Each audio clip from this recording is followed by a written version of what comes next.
Hello, everyone. Welcome to the second annual Global Goddess Fest, a week-long virtual festival to inspire, activate, and connect female leaders, entrepreneurs, and creatives worldwide. So today we have Dania Ghalayini, which that's my version of pronouncing her last name. And would you like to say? Well, basically, it's Dania Ghalayini. It's kind of hard to pronounce, so Ghalayini is okay. Thanks.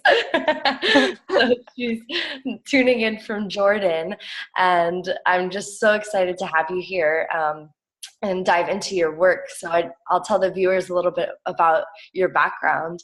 Thank you. So Dania is the operations and logistics officer at the Holtz Prize Jordan. And she's an architectural engineering student at the University of Petra, graduating in 2019. So congratulations, you're getting there. Finally, thank you. Yeah, it's awesome. And so you're based in Jordan, and but you've studied, worked, and volunteered in London, Malaysia, New York, and Melbourne. So really all over the world. And we're going to kind of be talking about you stepping out of where you grew up and this adventure that took you around the world. And so you initiated the Holtz Prize at the University of Petra with 30 participating teams, out of which the winning team of the National Holtz Prize finals in Jordan, you gathered all these people together, and basically this like motivation that you're able to bring to all the teams really helped thrive your community. So we're going to dive into understanding more about what that was like and what you're working on. And so let's just dive in. Like, I'd love to hear can you just tell everyone about the Holtz Prize and give them some reference point? Yeah, sure. So basically, the Holtz Prize Foundation, it's an international foundation, but like Holtz Prize Jordan is one of the branches, you can call it. So it's basically the largest student platform for social entrepreneurship. It's basically a platform where students meet, form teams, and then these teams turn into startups.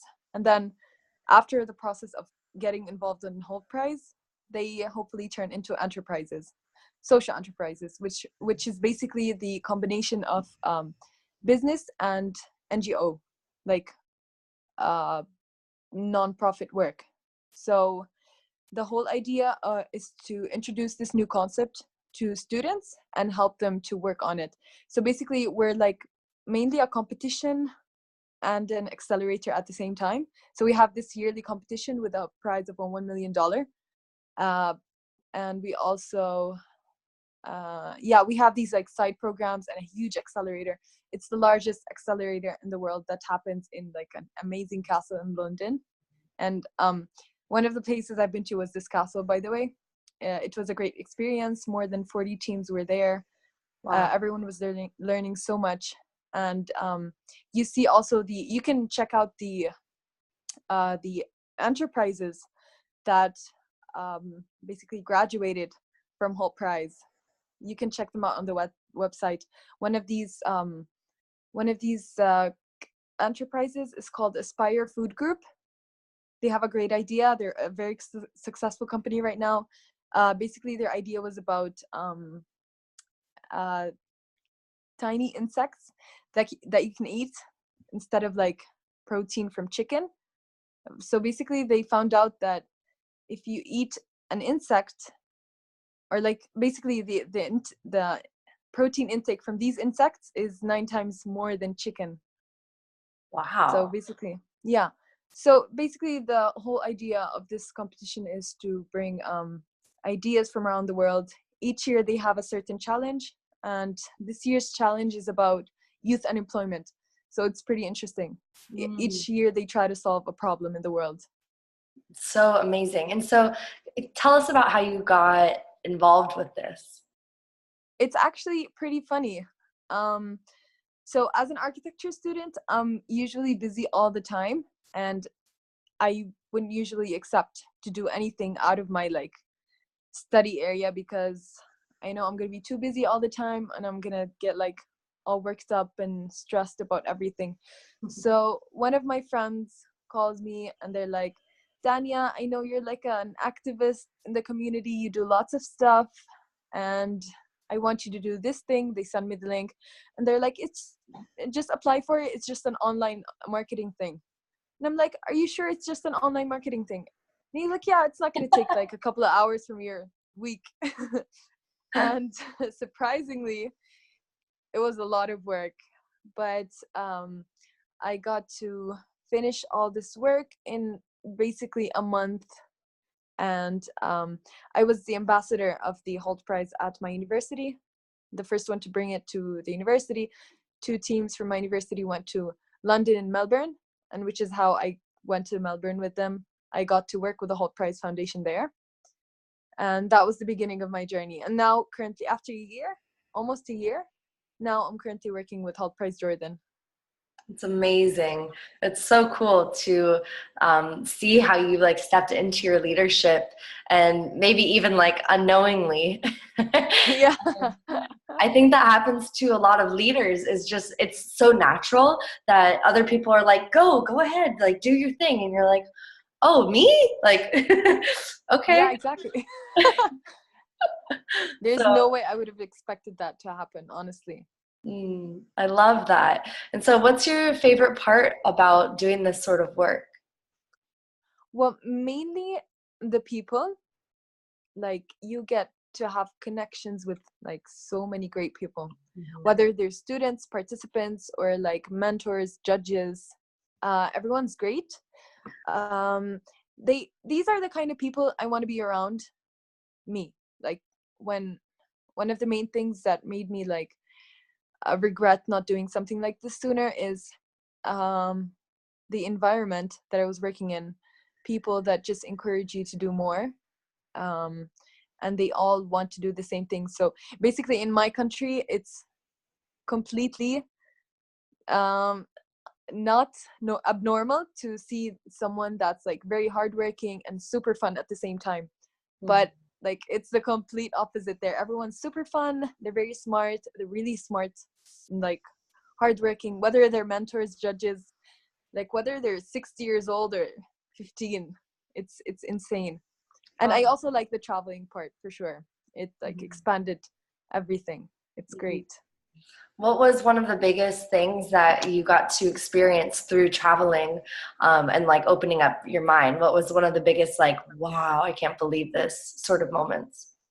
Well, I don't want to be stereotypical, but as being a Middle Eastern and especially a female in the Middle East, uh, it was basically the first time for me to travel alone, and it was very interesting. Everyone around me was surprised because I went out for like a couple of months all by myself. So I didn't think it was normal. No one thought it was normal, and when I was exposed to everything that's out there, it was completely normal for everyone else to do traveling like a lot. It's crazy. It's basically like an in the Middle East, not everyone gets to do that. Or basically, I'm not sure, maybe in Jordan and that's it. But in the community that I'm used to, it's not normal to do that. And seeing how everyone gets to travel around so easily, especially because of the visas and like all that stuff, it's amazing. I don't know, I thought that was great, especially seeing people from all around the world. Like, I didn't know anything about Uganda. I got to know stuff about Uganda. I know people there. I got to know about like countries that I haven't even heard of before. It's crazy. Yeah. And when you're going through that process of like realizing that you were about to go off and do this big trip and start to travel and open that up, what was one of the biggest challenges that you faced? Um, mm, well,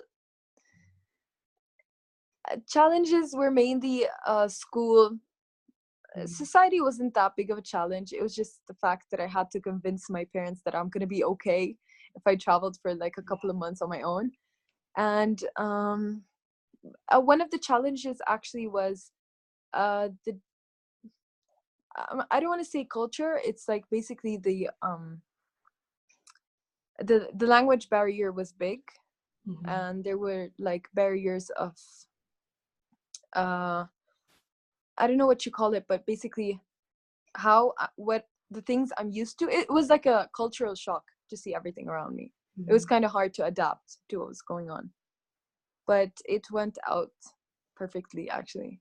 The first 3 days were really hard. I just like wanted to stay in the room the whole time, and then I managed to get out and see the good part of it. Yeah, totally. I mean, I've even experienced that. I think anyone would experience that, the first time, like really leaving their what they know, and then just being in a new environment with new people. It can be like really like paralyzing for a little bit until you have to switch the mindset and like really open up and like decide to choose, and say, okay, maybe everyone isn't my enemy right now, but how can I find where we're similar and communicate and make some friends, really. So, Yeah, exactly. And it was also a little bit about the culture, because like everyone was raised in a different way, and basically how they were raised. Oh, I'm sorry, someone's knocking the door. Resha? okay, we're back. All right. Okay, so I was talking. I forgot what I was saying. um, so we were talking about just being friendly, and you were saying there's the cultural difference when people have just been raised differently. Yeah, of course. The cultural differences were huge because um, out there, nobody cares who you are, what's your background, what you do, nothing. They just care about what you're currently doing and what you're thinking about, and like what are your plans for the future. But Hmm. here, like everyone cares about your background, what you do, where you're going, and your family name, and all that stuff. So it feels free to Mm. not be asked like all that stuff. Totally. And so, what do you have like going on in this next year? Obviously, you're working on graduating, but what would you like to do after you graduate, or do you have any other passions coming up that you'd like to share about?